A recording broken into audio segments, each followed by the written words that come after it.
নমস্কার বন্ধুরা, আবারও একটা নতুন ব্লগে সবাইকে স্বাগত। তো আজ হলো শুক্রবার, সকাল বাজে এখন 8টা। আমি ঘুম থেকে উঠেছি 6টার সময়। কদিন ধরে তো বৃষ্টি হচ্ছে প্রচুর, তো আমার ঠান্ডা গরমে প্রচণ্ড ঠান্ডা লেগে গেছে। তো একটু তেল গরম করে দিয়েছি গলায়। আর দেখো, সকালে ঘুম থেকে উঠেই আমি সমস্ত বাসি কাজকর্ম সেরে নিয়েছি, নিয়ে তারপরে আমি চাও করেছি। তো চলো ভিডিওটা দেখতে থাকো, ভালো লাগবে। আমি সকাল থেকে সারাদিন কি কি করছি। আর দেখো, ছেলে এখনো ঘুম থেকে ওঠেনি, ও ঘুমাচ্ছে। তো ঘুমাক, আমি তার একটু চা খেয়ে নিই। ও ঘুম থেকে উঠলেই ওকে চা করে দেব। একটু বেলাতেই ওঠে ও, এখন ঘুমাচ্ছে। তো চলো, তোমার সকালে ব্রেকফাস্টে আমি কি কি রেখেছি আর কি কি ব্রেকফাস্ট করছি তোমাদের কাছে একটু শেয়ার করে নিই। আর সংসারে তো একাই করতে হয় সমস্ত কাজ, তো যাই হোক, করতেই তো হবে। ঘরের কাজকর্ম, নিজের সংসার নিজেরই সব কিছু করতে হবে। আর এখানে দেখো, চা নিয়েছি, মুড়ি, চানাচুর, পেঁয়াজ কুচি, কাঁচা লঙ্কা কুচি নিয়েছি। আর এই যে গতকালকে ছোলার ডালের বড়া ভেজেছি, সেই বড়া ছিল ফ্রিজে, তো আবারও একবার ভেজে নিয়েছি। আর এখানে এই যে দেখো, দুপুরে কি কি রান্না করব, ছোলার ডাল আর মসুর ডাল একসাথে ভিজিয়ে দিয়েছি। এটাকে দুপুরবেলা মিক্সচারে বেটে বড়া ভাজবো, ভেজে আলু দিয়ে তরকারি করব দুপুরবেলা। তো ডালগুলো ভালো করে ধুয়ে নিয়েছি, নিয়ে আমি দেখো জল ঝরিয়ে মিক্সচারে দিয়ে দিচ্ছি, দিয়ে এবার সুন্দর করে গ্রেট করে নেব।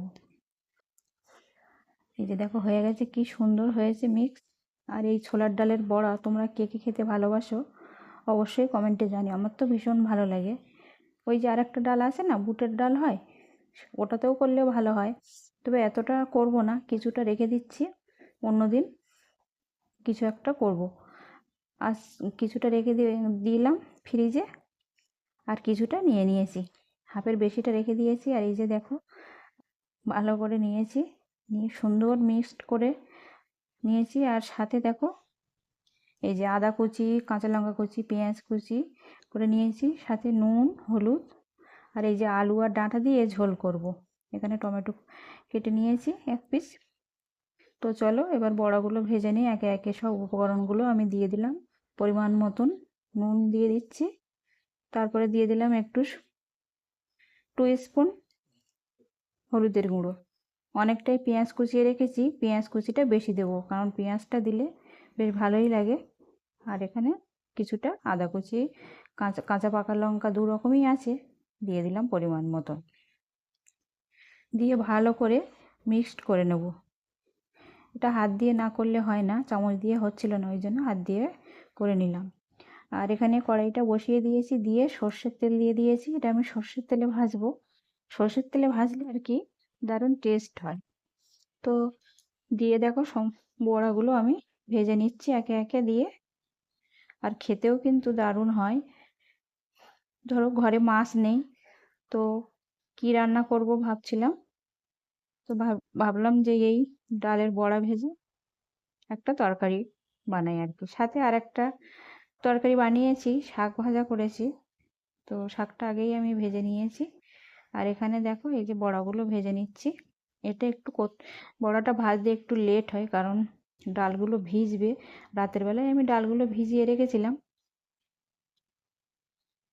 তারপরে হয়ে গেছে। এই যে দেখো, লাল লাল করে সুন্দর করে ভেজে নিয়েছি। আর এগুলো খেতে বন্ধুরা দারুণ টেস্টি হয়, তোমরা একবার বানিয়ে খেয়ে দেখো, ভীষণ ভালো লাগে। এই যে দেখো, হয়ে গেছে আমার বড়া ভাজা। এবার আমি যে আলুগুলো কেটে রেখেছিলাম সেগুলোই আর কি হালকা নুন হলুদ দিয়ে ভেজে নেব লাল লাল করে। তো সমস্ত আলুগুলো দিয়ে দিলাম, দিয়ে দেখো একটু নেড়ে চেড়ে নিচ্ছি, যাতে লাল লাল করে ভেজে নেব। এই যে দেখো, লাল লাল হয়ে গেছে। তো আলুগুলো এবার আমি তুলে নেব একটা পাত্রে, নিয়ে তারপরে মশলাপাতি দিয়ে আবার, এই যে হয়ে গেছে।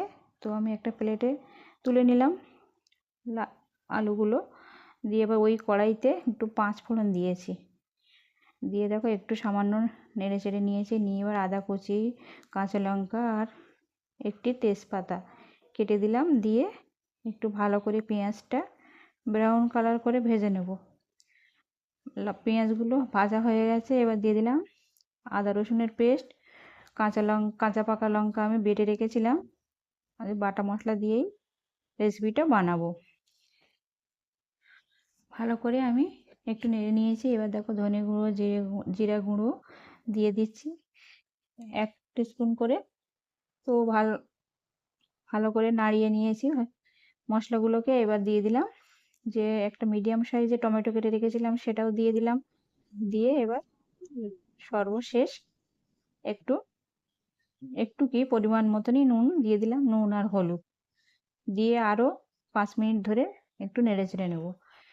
সামান্য একটু জল দিয়েছি, কারণ তেল তো অল্পই দিয়েছিলাম, বড়া ভেজেছিলাম সেই তেলেই। তো একটু জল দিয়ে গ্রেভিটা সুন্দর করে নিলাম। দেখো মশলা থেকে তেল ছাড়তে শুরু করেছে। আমি ভেজে রাখা আলু আর যে ডাঁটাগুলো কেটে রেখেছিলাম একসাথেই দিয়েছি। দিয়ে এই 5-10 মিনিট মতন ভালোভাবে নেড়ে চেড়ে নেবো, যাতে মশলাগুলো ডাঁটা আর আলুর গায়ে মিশে যায়। এই যে ভালো করে কষিয়ে নিয়েছি, নিয়ে এবার পরিমাণ মতন জল দিয়ে দিলাম। হয়ে গেছে, দিয়ে এবার ফোটার অপেক্ষায়। ফুটে উঠলেই এই যে বড়া ভেজে রেখেছি ওগুলোই দিয়ে দেবো। এই যে দেখো হয়ে গেছে প্রায়। এবার যে ভাজা বড়াগুলো আছে সেগুলোই ওর সাথে দিয়ে দেবো। সব দেবো না, কিছুটা গরম ভাতের সাথে খাবো আর কিছুটা দেবো। আর একটু ঝোল থাকলে ভালো হতো, কারণ বড়াতে সব ঝোল টেনে নেবে। জল আমি অল্পই দিয়েছিলাম। তো যাই হোক, বেশি ঝোল আবার ভালো লাগে না, একটু কষা কষাই হোক। এই যে দেখো হয়ে গেছে। উপর দিয়ে আমি একটু মিট মশলা দিয়ে দেবো। হয়েও গেছে। এই যে গরম মশলা দিলেও হতো, কিন্তু গরম মশলা ছিল না, ওই জন্য আমি মিট মশলা দিয়ে দিলাম। কালারটা কত সুন্দর হয়েছে দেখো, আর গ্রেভিটাও দারুণ দুর্দান্ত হয়েছে। এগুলো খেতে খুবই টেস্টি হয়। এই যে দেখো ফাইনাল লুক হয়ে গেছে আমার বড়া দিয়ে আলুর তরকারি, খুবই সুন্দর হয়েছে। বন্ধুরা, তা চলো দুপুরবেলা লাঞ্চ করে নেওয়া যাক। এই যে আমি এখানে দেখো এই যে শাক ভেজেছিলাম, আর এখানে যে বড়া রেখেছিলাম সেগুলো একটা লেবু নিয়েছি, আর এই যে আলু বড়ার তরকারি এটা নিয়ে নিই। তো যাই হোক বন্ধুরা, ভিডিওটা তোমাদের কেমন লাগলো অবশ্যই কমেন্টে জানিও। দেখা হচ্ছে পরবর্তী ভিডিওতে। আর ভিডিওটা ভালো লাগলে একটা লাইক কমেন্ট শেয়ার করে পাশে থেকো। সবাই ভালো থেকো, সুস্থ থেকো। আর ভিডিওটা কেমন লাগলো অবশ্যই কমেন্টে জানিও। সবাই ভালো থেকো, সুস্থ থেকো। দেখা হচ্ছে আবার নেক্সট ভিডিওতে। আজ তাহলে আসি। সবাই ভালো থেকো, সুস্থ থেকো। ধন্যবাদ সবাইকে, টাটা।